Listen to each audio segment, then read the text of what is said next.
Donc, si je vous entends bien, Et alors, l'alchimiste, quand il parle de ces opérations, finalement, ne fait que projeter à l'extérieur de lui ce qui se passe à l'intérieur. on pourrait dire cela, on pourrait dire aussi qu'en scrutant passionnément la matière, l'alchimiste reçoit des informations que cette matière lui donne, dont il est difficile de dire si elles sont si elles ont trait à la matière elle-même ou à la propre psyché de l'alchimiste.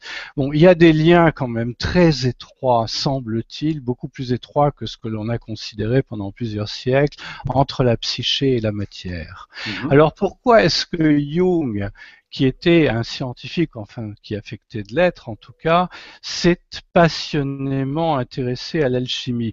Ben, je crois qu'il n'a pas pu faire autrement. Il n'a pas pu faire autrement.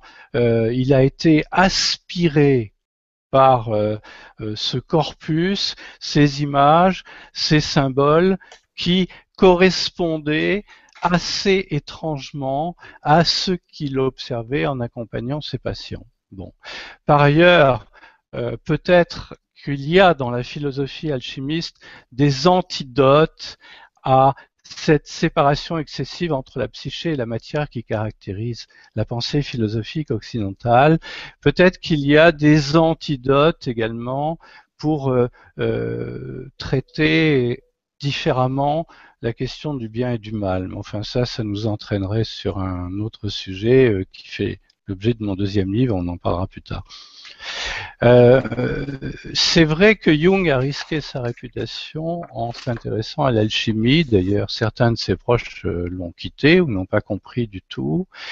Et en fait, on se rend compte maintenant, avec de recul, qu'il avait peut-être beaucoup d'avance sur certains Mhm. et qu'il était capable, en tout cas, de dialoguer avec la physique quantique, qu'il était capable de dialoguer avec des personnes, des savants que les psychanalystes de son temps ignoraient tout à fait.